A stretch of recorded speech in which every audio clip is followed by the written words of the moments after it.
አንተ እኔ ለፎቶና ለስዕል አልሰግድም። አንተን የምሰግደው ግን አሁን እዚህ ጋር ስለሚሰግድ ማለት ነው። ነጥቡ ምን መሰለህ? ያለው እኮ በእኔ መጽሐፍ ነው። ነጥቡ እሱ አይደለም። የኔ ጥያቄ እኮ ምን መሰለህ? ካፉ ለትልቅ ሰው እናወራ። የኔ ነጥብ ለዚህ ስዕል በምሰግዱበት ጊዜ ይሄኛው ማን ነው ብላችሁ ነው የምሰግዱለት? ዝም ብለን አብ ወልድ መንፈስ ቅዱስ ብለን ነው እንጂ ይሄኛው አብ ነው ይሄኛው ወልድ ነው ይሄኛው መንፈስ ቅዱስ ነው ብለን አንለይም። ይሄንን የተሰራ ስዕል አድኅኖ ደግሞ አብ ወልድ መንፈስ ቅዱስ። ይሄ ማን እንደሆነ አታውቁም አይደል? ይሄ ማን እንደሆነ አታውቁም። እቺን ብቻ መልስልኝ። ኧረ በፈጣሪ እቺን ብቻ መልስልኝ። እግዚአብሔር በስዕል የሚገለጽ አይደለም፣ ለሰዎች ለኛ ብቻ እንዲገለጽ ገልጻችሁታል። አንዴ አሁን የኔ ጥያቄ እንዴት ነው? አንዴ ብቻ እቺን ብቻ ንገረኝ። ይሄን ማን እንደሆነ አታውቁም አይደል? አብ ወልድ መንፈስ ቅዱስ ነው እሱ። ይሄ ማን እንደሆነ አታውቁም በአካል ደረጃ። አብ ወልድ መንፈስ ቅዱስ። ይሄ ግን ማን እንደሆነ አታውቁም። አብ ወልድ መንፈስ ቅዱስ ነው አልኩህ። አብም ሊሆን ይችላል ወልድም መንፈስ ቅዱስም ሊሆን ይችላል። ይሄ አዎ በቃ እንደዛ ነው። ይሄም እንደዛው አብም ሊሆን ይችላል ወልድም ሊሆን ይችላል መንፈስ ቅዱስም ሊሆን ይችላል። ይሄም አብም ወልድም መንፈስ ቅዱስም ሊሆን ይችላል። ይሄ ማን እንደሆነ አያውቁም። ይሄ ማን እንደሆነ አያውቁም። ግን አንዱ ከሶስቱ አንዱ ሊሆን ይችላል። ከሶስቱ አንዱ ሊሆን ይችላል። ምንድነው ትርጉሙ? እሱ በፊት ያለው ምክንያቱም ስለተቀመጠ ምን እንደምትሰግዱ ሊሆን ይችላል ብላችሁ ነው የምትሰግዱት እንጂ ሊሆን ይችላል ብላችሁ ነው የምትሰግዱት እንጂ ማን እንደሆነ አታውቁም። ይሄ መሀል ስማ፣ እኔ ልንገርህ፣ አንዴ ስማኝ። አብ ወልድ መንፈስ ቅዱስ ብለን እንሰግዳለን። በስዕሉ ፊት መሀል ያለው ማን ብላችሁ ነው የምትሰግዱለት? ኧረ በፈጣሪ አንተ ምንድን ነው መሀል ነው የሚቀመጠው? ከጎን ነው የሚቀመጠው? ከግራ ነው የሚቀመጠው? ብለን አይደለም እኛ እንትን የምናመልከው። ይሄ ማን ነው? አብ ወልድ መንፈስ ቅዱስ ነው እሱ። ከሶስቱ ማን ነው ይሄ? አብ ወልድ መንፈስ ቅዱስ አልኩህ እኮ። ይሄ አንድ ነው። ከሶስቱ ማን ነው ይሄ? የሚነጣጠሉ አይደሉም። ለዛ ነው ይሄ ማን ነው ከሶስቱ? እሺ ከአብ ከወልድ መንፈስ ቅዱስ ይሄኛው ማን ነው ብቻውን የተቀመጠው? አብ ወልድ መንፈስ ቅዱስ ነው። አብ በእርሱ እንዳለ እርሱም እርግጠኛ አይደለሁም ወላሂ ወላሂ እርግጠኛ አይደላችሁም ነው የምልህ። አሁን ተረድተናል እኮ ሁላችንም። ምንድነው ይሄ ብቻው ማን እንደሆነ አታውቁም። ይሄ ብቻው ማን እንደሆነ አታውቁም። ምንድነው ጥቅሙ? ይሄ ማን እንደሆነ አታውቁም። አብ ወልድ መንፈስ ቅዱስ አብ በእርሱ እንዳለ እርሱም በአብ አለ። መንፈስ ቅዱስም እነርሱ ጋር ይሰርጻል። አብን ይወልደዋል። መንፈስ ቅዱስ ወልድም ተወላጅ ነው። አብ ወላጅ ነው። መንፈስ ቅዱስ ወልድም ተወላጅ ነው። መንፈስ ቅዱስ ሰራጭ ነው ብለን የምናምነው ይሄ ትምህርታችሁ ነው። ይሄ አብ ነው። ይሄ እንዴት ነው ሊታቀም የሚችለው? እኛ አድኅኖ እኔ ስማኝ መጀመሪያ እኛ እነዚህ ስዕለ አድኅኖ ያደረግናቸው በምን መሰለ? አብ ወልድ መንፈስ ቅዱስ ሶስት አካል ሆነው አንድ እግዚአብሔር እንዳለ አምነን ነው ይሄንን ስዕለ አድኅኖ ያደረግነው። ልንገርህ እንደዛ አድርገን እኔም እኮ ተቀብያለሁ የምናመልከው እኮ። ታዲያ እንዴት ነው ይሄ አብ ነው ይሄ ወልድ ነው ይሄ መንፈስ ቅዱስ ነው በዚህ ነው የሚቀመጠው ብለን እንደዛ አድርገን እኛ ተቀብያለሁ። ምን መሰለህ እኔ እያልኩ ያለው ተረድቻለሁ። ጥሩ ነው። እኔ እያልኩ ያለሁት እናንተ ትምህርታችሁ እንዳለ ሆኖ ትምህርታችሁን ለመግለጽ ደግሞ ስዕለ አድኅኖን ትጠቀማላችሁ አይደለ? እኔ እያልኩ ያለሁት በዚህ ቦታ ላይ ከአንተም እንደተረዳሁት ምንም ያህል አብ ወልድ መንፈስ ቅዱስ ብላችሁ እነዚህን ሶስቱን ብታምኑም ከመካከላቸው ግን ማን እንደሆነ በተናጠል አይታወቅም። እሺ በቃ ይሄ ስትሰግዱላቸው በተናጠል ማን እንደሆኑ አውቃችሁ ሳይሆን በቃ ከሶስቱ አይወጡም ብላችሁ ነው የምታምኑት። ከሶስቱ ውጪ አብ ወልድ መንፈስ ቅዱስ ነው የተቀመጡት። አንዱ ይሄ ነው ይሄ ነው። ሶስት አካል አድርገህ እኮ ነው። ሶስት እኮ አይደሉም። ይሄ አንተ ስማ ሶስት ነው። 1 2 3 አንድ ነው። ይሄ እኮ እናንተ ሶስት አምላክ ነው ያሉት። ሶስት አምላክ ነው ምናምን እኮ አይደል? ሶስት አምላክ ነው ያለው። ምክንያቱም ይሄ አምላክ ነው አይደለም?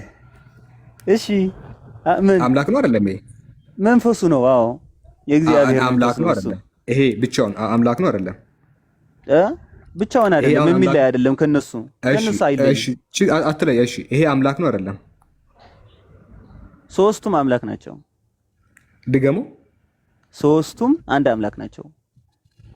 ሶስቱም አምላክ አንድ አምላክ ነው። አንድ አምላክ ነው። ሶስቱም አምላክ ናቸው አይደለ? ናቸው። ሶስቱም አምላክ ናቸው። አንዴ ስማኝና ያልከውን ግን ገብቶሃል? ስለ ሥላሴ ይሄን ናቸው ነው ያልከው። አንዴ ስማኝ እሺ። ችግር የለም። ይሁን። አምላክ ናቸው። ሶስቱም አምላክ ናቸው። እሺ አንድ አምላክ ናቸው ነው ያልኩህ። ሶስቱ አምላክ ናቸው አላልኩም። አንድ አምላክ ናቸው። ሶስቱም አምላክ ናቸው። አምጣው፣ የተቀረጠውን አምጣው። ሶስቱ አንድ አምላክ ናቸው ነው ያልኩህ። ሶስቱም አምላክ ናቸው። እሺ አንድ አምላክ ናቸው የሚለው ቃል ብዜትን ነው የሚያመለክተው አይደለም? ናቸው ያመለክታል። በእርግጥ እሱ ነው የምልህ፣ ብዛትን ነው የሚያመላክተው። ብዛት አመላካች የምልህ ግን ምን መሰለህ፣ ለትልቅ ሰው እኮ እንደዚህ ነው እንደዚህ ናቸው እኮ ይባላል። እንደዚህ ናቸው እነዚህ ትልቅ ሰው ብዛት ስላላቸው ይችላል። አምላክ ነው ስማ፣ ለምሳሌ እኛ አላህ አምላክ ነው እንላለን። ለምሳሌ እኛ አላህማ አንድ ነው ብላችሁ ነው የምታምኑት እናንተ። አምላክ ነው ነው የምንለው። አንድ ነጠላ ከሆነ የምትፈልግበት ነው የምትለው። ናቸው ካልክ ናቸው ካልክ ግን ብዛትን ታመላክታለህ። አለ ምን ትላለህ ከፉ? ከአንድ በላይ የሆነ አምላክ እየተመለከ ሶስቱም አምላክ ናቸው ካልክ ዳትስ ሪል በቃ ሶስት አማልክት እየተመለኩ እንደሆነ። ለማንኛውም ወደ ሌላ ርዕስ እንሂድ። ከፉ ሌላ ክርስቲያን ካለ ገስት ይግባ። ከፉ እየተሰማ ነው? ማነው የተቋረጠው? ታብታብ እያረጋችሁ ኮፒ ሊንክ እያረጋችሁ ጋይስ እንቆያለን፣ የተወሰነ እንቆያለን። እንግዲህ ዛሬ ኩርሳችንን መስዋዕት አድርገን ስለ መጽሐፍ ቅዱስ እያወራን ነው። ስላሴ መጽሐፍ ቅዱስ አይደለም። በብሉይ ኪዳን ሲመለክ የነበረው አምላክ በአዲስ ኪዳን የሚመለከው እግዚአብሔር አይደለም። የብሉይ ኪዳኑ ያህዌ የአዲስ ኪዳኑ አምላክ አይደለም ነው የሚል ገስት ይላክ ነው። በብሉይ ኪዳን ሲመለክ የነበረው አምላክ በአዲስ ኪዳን ላይ አይታወቅም። ስላሴን ታመልካላችሁ፣ ሁላችሁም በደንብ ስሙ። ስላሴን ታመልካላችሁ። ስላሴ መጽሐፍ ቅዱስ ላይ የለም። ስለዚህ የአዲስ ኪዳኑ አምላክ የብሉይ ኪዳኑ አምላክ ሊሆን አይችልም። ዳስ ሪል። እስቲ አይደለም የሚል ሰው 800 ሰው አለ። ገስት ላኩና እናውራ። ስላሴን ከየት አመጣችሁት? ቆይ ህዝበ ክርስቲያኑ ስላሴን ከየት አመጣው ብለን ከጠየቅን ጋይስ ታሪክ ያው ምስክር ነው። ሁሌም እናሳያችኋለን። ታሪክ ሲናገር ስላሴን ክርስትና ሳይነሳ በፊት ህዝቦች ያመልኩት ነበር ይላል። በጣም አስደንጋጭ ነገር ነው። ህዝበ ክርስቲያኑ ከመነሳቱ በፊት ክርስትና ሳይመጣ በፊት በህንድ ሀገር ሄደን ስንጠይቅ ህዝቡ ቁጭ ብሎ ስላሴን ያመልካል። ከእነርሱ መካከል ሂንዱይዝም ተብሎ የሚጠራ ሃይማኖት አለ። ይሄ ሃይማኖት የጀመረው ከ2300 ቢፎር ክራይስት ጀምሮ ነው። ከ2300 ቢፎር ክራይስት ጀምሮ ምን ይላል?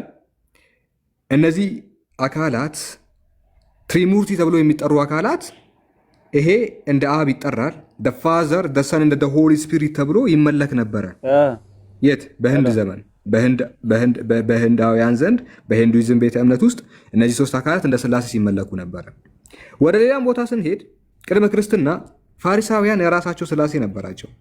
አምላክ ሮማስድስ፣ አምላክ ሚትራስና አምላክ አህሪማን ብለው እነዚህን ሶስት አካላት ያመልኩ ነበረ። ከፉ ወደ ግብፃውያንም ስንሄድ ግብፃውያን አምላክ ኦሳይረስ፣ አምላክ ኦሳስና አምላክ ሆረስ ብለው ያመልኩ ነበረ። ስለ ታሪክ ነው የምናወራው። ጣዖት ነው ይሄ እኮ ጣዖትነት እኮ ነው ይሄ። እነዚህ ከክርስትና በፊት ያሉ ናቸው። ከክርስትና በፊት በነበረው ዘመን ህዝቦች የራሳቸውን ስላሴ ከማመን በፊት ነው የምትለው ወይስ ከክርስትና በፊት? ክርስትና ሳይመጣ በፊት በነበሩት እምነቶች ውስጥ ስላሴ ይመለክ ነበር። ክርስትና እኮ ከመጀመሪያው ነበር። እናንተ የምትሉት እንግዲህ የሐዋርያት ሥራ ምዕራፍ 11 ቁጥር 26 ላይ ኢየሱስ ከሄደ በኋላ እነ ጳውሎስ በአንጾኪያ ተሰብስበው ተፈጠረ ይላል። አይደለም። ክርስትና እኮ ስም የተሰጠ ስም፣ በዛን ሰዓት ማን የሰጣችሁ ስም ነው? ለመጀመሪያ ጊዜ ማን ነው ስሙን የሰጣችሁ? ክርስቶስ ነው። ማስረጃ አለ መጽሐፍ ቅዱስ ላይ? ማስረጃ አለ? ክርስቲያን ምን ማለት እንደሆነ ታውቃለህ? መጀመሪያ ክርስቶስ ክርስቲያን እንዳላችሁ የሚያሳይ ማስረጃ አለ መጽሐፍ ቅዱስ ላይ? አይደለም። ክርስቲያን ተባሉ ነው የሚለው። ማን ሰየማችሁ ስያሜውን? ክርስቶስ ነው። የሱ ተከታይ ስለሆነ ማስረጃ እስቲ። ክርስቶስ ሰዎችን ክርስቲያን ብሎ ጠርቷቸው ያውቃል?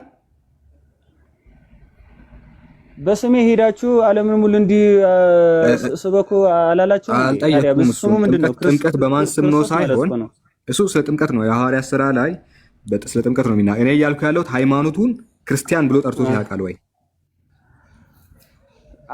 አሁን ቀጥታ እንትን እኮ ነው አንተ እየፈለክ ያለው። መጽሐፍ ቅዱስ እኮ በፈለከው እንትን መሄድ ይችላል። እየጠየቅኩ ያለሁት ማን ነው ሃይማኖቱን የክርስትናን ሃይማኖት ክርስቲያን ብሎ የጠራው? የክርስቲያን ሃይማኖት ክርስቲያን ብሎ የጠራው ህዝቡ ነው። እነማን ክርስቲያን ብሎ የጠራቸው ህዝቡ ነው። ክርስቲያን ናቸው። የክርስቶስ ተከታዮች ስለሆነ ክርስቲያን ብሎ የጠራቸው። የትኛው ያለሁት ለመጀመሪያ ጊዜ ሃይማኖቱን የክርስትናን ሃይማኖት ክርስቲያን ብሎ የጠራው ማን ነው? ህዝቡ ክርስቲያን ብሎ ጠራቸው። እነዚህ እኮ ክርስቲያን ናቸው። የትኛው ህዝብ ነው ክርስቲያን ብሎ የጠራችሁ? እናንተ ለምሳሌ ማን ነው ለመጀመሪያ ጊዜ አይሁዶች ናቸው እናንተ ክርስቲያን ብሎ የጠሩት? የአይሁድ ህዝብ ነው ክርስቲያን ብሎ የጠራው። ስለዚህ አይሁዶች ለዛ ክርስቲያን የጠራቸው ይሄን ስያሜ ለእናንተ የሰጡት እነማን ናቸው? ህዝቡ ክርስቲያን አላቸው። ግን እኛ የክርስቶስ ተከታይ ስለሆነ እያልኩ ያለሁት ለሃይማኖታችሁ ስም የሰጠው ማን ነው? ሃይማኖት እኮ ስም ምናምን የሚመጣው እኮ ስም ልንገርህ፣ ስም እኮ የመጣው ክርስቶስን ስለተከተልን በዛ ስም ነው ክርስቲያን። ማን ነው ያወጣላችሁ ስሙን? እሺ ስማችሁን ማን ነው? ለምሳሌ ቆይ እኛ አላህ ሙስሊሞች ብዬ ጠርቻችኋለሁ ብለዋል። እናንተ ማን ነው እንደዛ ብሎ የጠራችሁ? አላህ ማን እንደዛ የሚል አለ? አላህ ሙስሊም ብዬ ጠራቻቸው የሚል ቁርአን ላይ ይላል እንደዛ። ቁርአን ላይ እንደዛ ይላል። አንተ የመጽሐፍ ቅዱስ ላይ ማን ነው ለመጀመሪያ ጊዜ ቁርአን እኮ የወረደው መሐመድ ላይ ነው። መሐመድ ደግሞ እሱ የኛ ነው፣ ችግር የለውም። አሁን እናንተን ክርስቲያን ብሎ ማን ነው የጠራችሁ? እናንተ በመጽሐፋችሁ እግዚአብሔር ነው ክርስቶስ ነው ያለን እንደዛ። እስቲ ያ ማስረጃ ይሄው ከፍቼ እልሃለሁ። መጽሐፍ ቅዱስ ጥቅሱን ንገረኝ እኮ። ለመጀመሪያ ጊዜ ክርስቲያን ተባሉት ብሎ አልተጻፈም? የለም አልተጻፈም። የቱ ጋር? አሁን በተቀሰው ጥቅስ ጋር ለመጀመሪያ ጊዜ ክርስቲያን ተባሉ። የቱ ጋር? ልክፈት። ይኸው ክፍት ነው መጽሐፍ ቅዱስ። ማቴዎስ አለ፣ ማርቆስ፣ ሉቃስ፣ ዮሐንስ። አሁን ያልከው አምጣው። ንገረኝ አንተ ንገረኝ። የቱ ጋር ነው እንደዛ? የት ቦታ እንደሆነ አላውቅም። እንደዛ ግን እንትን አላለ። አሁን መጽሐፍ ቅዱስ እኔ ጋር ስለሌለ እኮ ነው። እሺ እኔ ጋር ሌላ ቦታ ሆኜ ልተባበር። የሐዋርያት ሥራ ምዕራፍ 11 ቁጥር 26 ላይ ባይዘው በዚህ ሰዓት ጳውሎስ ወደ አንጾኪያ መጥተዋል። ጳውሎስ ወደ አንጾኪያ መጥተዋል ከባርናባስ ጋር። ጳውሎስ በነበረበት ጊዜ እሱ ክርስቲያን ሆኖ ኢየሱስ ምድር ላይ ነበረ። ይሄንን ጳውሎስ የተናገረው ክርስቲያን እያለ ነው አይደለ? በዚህ ሰዓት ኢየሱስ ምድር ላይ ነበር ወይስ አገልግሎቱን ጨርሶ ሄዷል? አድርጓል። ኢየሱስ ካረገ በኋላ ጳውሎስ አሳዳጅ ነበር የሆነ ሰዓት ላይ። ከዛ ክርስቲያን ሆነ አይደለ? ክርስቲያን ከሆነ በኋላ ባርናባስ ሳውልን ሊፈልግ ወደ ጠርሴስ መጣ። ባገኘውም ጊዜ ወደ አንጾኪያ መጣው ይላል። ኢየሱስ የለም ምድር ላይ ጨርሶ ሄዷል እሱ። እና ጳውሎስ እንደውም ከጊዜ በኋላ ጦረኞች ነበሩ። ከዛ በኋላ ብዙ ነገር ተፈጥሮ ብቻ ወደ አንጾኪያ መጡ ይላል። በቤተ ክርስቲያንም 1 ዓመት ሙሉ ተሰበሰቡ። እንደዛ ሚል ባገኘውም ጊዜ ወደ አንጾኪያ መጡ ምናምን የሚል አለ ጦርነት ነበሩ ምናምን የሚል አሳዳጅ ነበር ያልኩህ እኮ እሱ። ጦርነት ነበሩ ምናምን ስትል ክርስቲያኖችን እየገደለ አልነበረም? አሳዳጅ አልነበረም? ዘራፊ አልነበረም እኮ? ጦርነት ምናምን ነበሩ። ጦርነት ከዛ በፊት ምናምን እሺ እኮ አሳዳጅ ይገድል ነበር በሚለው እሺ፣ ክርስቲያኖችን ያሳድር ነበር። ክርስቲያኖችን ያሳድር ነበር እንጂ ይገድል አልነበረ። ጦር አይገድልም ነበር። እሺ ችግር የለውም። በቃ ችግር የለውም። አሳዳጅ በሚለው ያዘሽ። አሳዳጅ በሚለው አይደለም አምጣ። ጦርነት የፈለከው እግዚአብሔር ሲገድል ምናምን ላምጣልህ? እሺ ያዝ እሱ ራሱን በቻለ አንድ ርዕስ እንመጣበታለን። እሱን ከፈለክ በጣም ሰዓት ወስደን እንዴት ሲጨፈጭፍ እንደነበር አመጣልሃለሁ። ጭፍጭፍ እንዴት ሲያደርግ እንደነበረ ባይዘው ጭፍጭፍ ሲያደርግ እንደነበር አመጣልሃለሁ። እግዚአብሔርም ሁሉ እግዚአብሔር ነው አይደለ? ከጳውሎስም የሚሻለው ሰው እግዚአብሔር እንደዛ እንደሚያደርግ አመጣልሃለሁ። እሱን ከፈለክ ስለ ጦርነት አንድ ራሱን የቻለ ይሄንን ፋይል ከፍቼ አሳያለሁ። መጽሐፍ ቅዱስ ታመጣለህ ማስረጃ? መጽሐፍ ቅዱስ ነው የማመጣው። ይሄን ከፍቼ እንዴት እንደማመጣ አሳያለሁ። ለማንኛውም ስለዛም ከሆነ የፈለግከው ብቻ ኢየሱስ ከሄደ በኋላ እነ ጳውሎስ ወደ አንጾኪያ መጡ። በዚያችን ቤተክርስቲያን ነበረች። ቤተክርስቲያን ውስጥ በቤተክርስቲያን 1 ዓመት ሙሉ ተሰበሰቡ ይላል። በቤተክርስቲያን ውስጥ 1 ዓመት ሙሉ ተሰበሰቡ፣ ብዙ ህዝብንም አስተማሩ። ደቀ መዛሙርትም መጀመሪያ በአንጾኪያ ክርስቲያን ተባሉ ይላል። እና ማን ነው ክርስቲያን ብሎ የጠራቸው?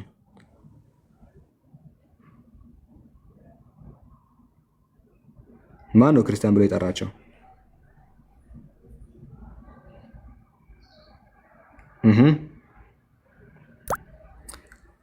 ከፉ ኔትወርኬ ነው።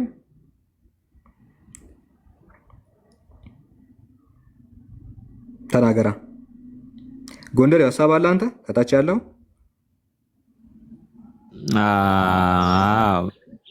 የሆነ ሀሳብ ልስጥ።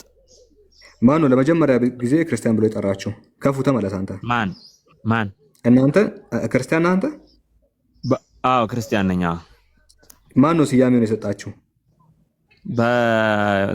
በአንጾኪያ የነበሩ ሰዎች ናቸው እኮ። እነማን ስማቸው? ስማቸው አልተጠቀሰም። ስለዚህ እናንተን ክርስቲያን ብሎ የጠሩት አካላት ስማቸው አይታወቅም። ሌላ ሰው ናቸው። በቃ አይታወቅም። አምላክ ግን አይደለም ክርስቲያን ያላችሁ እናንተ። የስ እንደውም ጠላት ነው ክርስቲያን ያላችሁ። በቃ እሱን አምናለሁ እኮ በቃ ካልኩ በቃ ሌላ ምንም ነገር የለውም። ስለዚህ መጣሪያ የሃይማኖታችሁ መጣሪያ ራሱ በሰዎች የተፈጠረ እንጂ በአምላክ የተቀመጠ አይደለም። የጠላት ስራ ነው ማለት። የጠላት ስራ ማለት ጠላት ነው ክርስቲያን ብሎ ስም ያመጣላችሁ ለእናንተ። እኛ እኮ ክርስቲያን እኮ ሃይማኖት አይደለም። በነገራችን ላይ ክርስቲያን ማለት የክርስቶስ ተከታይ ነው። ተከታይ ማለት እነሱ ምን ለማለት ፈልገው ነው? በዛን ሰዓት ሐዋርያቱን ያሏቸው ክርስቲያን ሃይማኖት አይደለም። ቆይ አንዴ ላብራራ፣ ስመኝ አንዴ ስመኝና አሁን በዛ ሰዓት ቆይ አንዴ ሐዋርያቱ ሲያስተምሩ በነበረ ጊዜ የሚያስተምረው ስለ ክርስቶስ ያስተምራሉ። በዛን ሰዓት ግን ሌሎች ሰዎች ምን አሏቸው? ተከታይ ክርስቶስ ተከታይ ለማለት ክርስቲያን አሏቸው። ገብቷል አይደለ? ክርስቶስን መከተል ማለት ነው። ሌላ ነገር የለውም ማለት ነው። ደግሞ ያሏቸው ሌላ ሰዎች ናቸው ማለት አምላክ እግዚአብሔር ለሃይማኖቱ ግን የሆነ ሃይማኖት አለ ክርስቲያን የሚባል ብሎ እውቅና ሰጥቶ አያውቅም። ማለት ክርስቲያን ሃይማኖት አለ ብሎ ማለት ለምሳሌ ጌታ አምላካችን እስልምና የተባለ ሃይማኖት አለ ብሎ ነግሮናል። ምዕራፍ 30 ቁጥር 30 ላይ እኛን ሙስሊሞችን በቁርአናችን አምላክ ራሱ እውቅና ሰጥቶናል እንደ ሃይማኖት። የእናንተ ክርስትና አምላክ እንደ ሃይማኖት እውቅና ሰጥቷችኋል ወይ? ማለት እውቅና ሰጥቷችኋል ወይ ማለት ምን ማለት ነው? ክርስቲያን ብሏል። ክርስቲያን የተባለ ሃይማኖት አለ። እኔ አሁን አንተ ሐሳቤን አላ የሆነ እኔ የፈለኩትን መልስልኛ። እግዚአብሔር አምላክ ክርስቲያን የተባለ ሃይማኖት አለ ብሎ እውቅና ሰጥቶ ያውቃል? ማለት ቃሉን ነው የፈለገው ክርስቲያን ብሎ ለማለት ነው። ክርስቲያን የሚል ቋንቋን ተጠቅሞ ነው ወይንስ ደግሞ እውቅናውን ሰጥቶ ያውቃል ወይ? ለክርስትና ለተባለ ሃይማኖት እውቅና ሰጥቶ ያውቃል እኮ። ስማ አንዴ ደግሞ እኔ ስማኝ እኮ እውቅና ክርስቲያን ባለ ሃይማኖት ጥያቄህን ግልጽ አድርግልኝና ሐሳቡን ለማለት ነው ወይስ ሃይማኖት አለ ብሎ እግዚአብሔር ያውቃል? አይ አንዴ ስማኝ። እኔ ደግሞ ስማኛ እየመለስኩልህ እሺ እኮ አንዴ ስማኝ። ምን ጠየቅኩ መሰለህ እኮ ቆይ አንዴ እኔን ስሙ ደግሞ አዳምጠኝ። ከጠየቅኝ ደግሞ አዳምጠኝ። እቺን ብቻ ስማና ከዛ ቀጥል። እግዚአብሔር አምላክ ራሱ ክርስትና የተባለ ሃይማኖት እኮ እኔ ሰማው ጥያቄውን እኮ ሰምቻለሁ። በቃ ቆይ አንዴ ስማኝ። ማለት ነው አሁን የፈለከው አንተ ክርስቲያን የሚለው ቃሉን ነው ቋንቋውን ነው የፈለከው ወይስ ደግሞ ሐሳቡን ነው? እኔን ግልጽ አድርግልኝ። ከሁለት አንዱን በለኝ። ወይም ቋንቋውን ነው የፈለከው ወይስ ደግሞ ክርስቲያን እንደ ሃይማኖት እንደ ሃይማኖት አንተ ለምን ትፈራለህ? እየጠየቅኩ እኮ ነው። ምንድን ነው የሚያስፈራኝ? እኔ መልስ ቢኖር እኮ አሁን ፈራ እያልኩ አይደለም። ስመኝ አንዴ ነው የሚፈራ ሰው ክርስቲያን የሚለው ቋንቋውን ነው የፈለከው ወይንስ ደግሞ ሐሳቡን ነው? ይሄ እንደምን አትናገር? ሐሳቡን ነው በለ ወይ ሃይማኖት ሃይማኖትን ወክሎ ቃሉ በእግዚአብሔር ግልጋሎት ላይ ውሎ ያውቃል አያውቅም? እኔ የምልህ ሐሳቡን ነው የፈለከው ወይንስ ቃሉን ክርስቲያን የሚለው ቃሉን ነው ቋንቋውን ነው የፈለከው? እያልኩ ያለሁት ቃሉ ሃይማኖቱን ወክሎ ሁለቱንም እያልኩ ነው። ቃሉ ሃይማኖቱን ወክሎ በእግዚአብሔር አገልግሎት ላይ ውሏል አልዋለም? ሐሳቡ ካልክ አለ። እርግጥ ነው ክርስቶስ ብሏል፣ ክርስቶስም ብሏል አስቀምጦታል። አይታል ጥያቄው ወይ ከብዷል ወይ አልገባም እያልኩ ያለሁት አይደለም። አንተ አስጠያቂኛል። ቆይ ቃሉ ሃይማኖትን ወክሎ በእግዚአብሔር እውቅና ነበረው ወይ?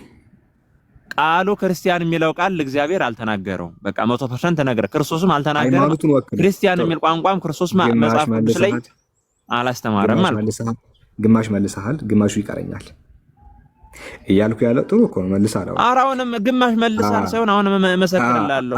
ክርስቲያን የሚለው ቋንቋ ሌላ ሰው የሰጠን ስም ነው እንጂ ክርስቶስ አለ። ግን ሐሳቡ ግን ክርስቶስን መከተል ግን ነበር ነው። እሱ ብቻ አይደለም። እግዚአብሔር የክርስትናን ሃይማኖት በዚህ ስያሜ ያውቃል አያውቅም? ማለት ያውቃል አያውቅም ማለት ምን ማለት? ሪኮግናይዝ ያደርጋል ማለት እግዚአብሔር አያውቅም ማለት እግዚአብሔር እውቅና ይሰጣል። ለመናገር ክርስትና የሚባል ሃይማኖት ምናምን ብሎ እውቅና ሰጥቶት ያውቃል? እውቅና ሰጥቶት ማለት ምን ማለት ነው? እኔ እኮ አልገባኝም። አሁንም የምትለው አልገባህም። እሱ ነው ብለህ እኮ በቃ ያልገባህን ነገር ነው ላስረዳህ። እኔ እኮ አሁን አልተረዳኸኝም። እኔም ሐሳቤና አሁን አንተ የፈለከው የሆነ አለ አይደለ የሆነ እንትን በቃ አለ አይደለ የሆነ ጠመዝመዝ አድርገን ምናምን ማሸነፍ ነው እንጂ እውነቱን ለማረዳት አላሸነፈም። እኔ ከተረዳው በጣም በቂ ነው። እኔ እኮ ሀሳቡ ነበረ ማለት ለምሳሌ አልኩ ዘይጾረ መስቀለ ሞት ይክል ይጸመደን አይደል ያለ እኔን ያለ ማን መስቀል ተሸክሞ ሊሸከመኝ የማይወድ ሊከተለኝ አይገባም ወይም ደግሞ አይከተለኝም ብሎ ተናግሮ አይደለ ወይም ደግሞ እኔን የሚወድ ደግሞ መስቀል ተሸክሞ ይከተለኛል። ኢየሱስን የምንከተለው እኛ ሙስሊሞች ነን። ኧረ በስመ አብ እኔ ለምን አንተ ተከተል አትከተል እኔ ምን አገባኝ? መከተል ይችላል ክርስቲያን እኔ ቆይ እኔ አሁን ቆይ ኢየሱስን መከተል ክርስቲያን አያስብልም። ወይ ላውራ እኮ ስለተለው ያወራ እንዴት ነው? ወይ ደግሞ አውራና ቢታር ይልስማ አንተ የምትለው አይገናኝም። ምክንያቱም ክርስቶስን መከተል አለብን አልክ። ክርስቶስን መከተል ከሆነ ከናንተ በላይ የምንከተለው እኛ ሙስሊሞች ነን። ኢየሱስ ያስተማረውን እኛ ስንቀበል አንተ ትክደዋለህ። ስለዚህ ክርስቶስን መከተል ክርስቲያን አያስብልም እያልኩ ያለሁት እግዚአብሔር ለክርስትና እምነት ተከታይ ወይ ደግሞ ለክርስትናው ሃይማኖት በራሱ እውቅና ሰጥቶ ያውቃል አያውቅም ነው።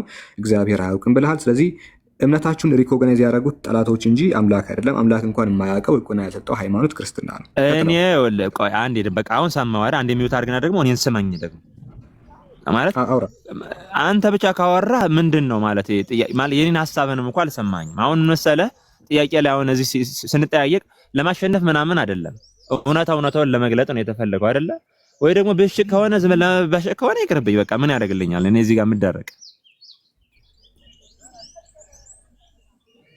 በቃ እግዚአብሔር ይስጥ። አሁን ምን መሰለህ ይኸውልህ ክርስቲያን የሚለውን ቋንቋን ክርስቶስ ተናግሮታል ወይም ደግሞ እግዚአብሔር ተናግሮታል ትለኝ አልተናገረውም። በቃ 100% ተናግራለሁ። ክርስቲያን የሚለውን ቋንቋ የሰጡ ሌሎች ሰዎች ናቸው። ቅድም ተናገርነ በቃ ያንም ደግሞ የታል ደግሞ ማናቸው? ሐዋርያቱ ናቸው። ነገር ግን ሐሳቡ ክርስቲያን የሚለው ትርጉሙ ግን ምንድነው ብለህ ጠይቀኝ፣ ክርስቲያን ማለት ክርስቶስን መከተል ነው። ክርስቶስ ደግሞ እንድንከተለው ደግሞ ነግሮናል፣ አስተምሮናል። ቅድም ያልኩት አለ አይደል እኔን ሊወደኝ ቢኖር መስቀል ተሸክሞ ይከተለኛል አይደል ያለ እኔ ዘላለም ማን ነው እኔ የህይወት መንገድ ነኝ አይደል ያለ ክርስቶስ። ስለዚህ ምንድነው እኛ ክርስቶስን እንከተላለን። በዛ በመከተላቸው ምክንያት ደግሞ ክርስቲያን ብለው ደግሞ ተጠርተዋል ማለት ነው እንጂ ክርስቲያን የሚለው ቋንቋ ክርስቶስ አስተምሮታል አላስተማረውም። የዛን ጊዜ ከመጽሐፍ ቅዱስም ደግሞ በብሉይም አልነበረም። በቃ በአጭር ቋንቋ ይሄ ነው። ጨረስክ ጎንደሬው? ጨረስኩ። እቺኑ ለማውራት ነበር። ጥሩ ነው ማውራት። በነገራችን ላይ እኔ ሐሳቤ ማስረዝም አልፈልግም። በቃ ማሳጠር ነው የምፈልግ። ጥሩ ነው። አንተ ምንድነው እያልክ ያለው መሰለህ? በደንብ ግልጽ አድርጌ ልንገርህ።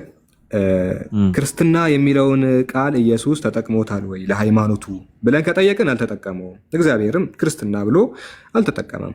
ነገር ግን ክርስትና ብሎ ማለት እርሱን መከተል ነው። ልክ የሚወደኝ ቢኖር መስቀሉን ተሸክሞ ይከተለኝ እንዳለው እኛ ክርስትና የምንለው ኢየሱስን መከተል ነው አይደለ? አቤት ክርስትና ብሎ ማለት እኛ ምን ክርስትና የሚለው ለሃይማኖቱ እግዚአብሔርም አልተጠቀሙም፣ ክርስቶስም ሃይማኖቱን ክርስትና ብሎ አልጠራም። ስያሜውን ከነሱ አይደለም። በቃ ተናገርኩኝ እኮ ማለት ምንድነው? ልክ ነኝ። በቃ በቃ ችግር የለውም።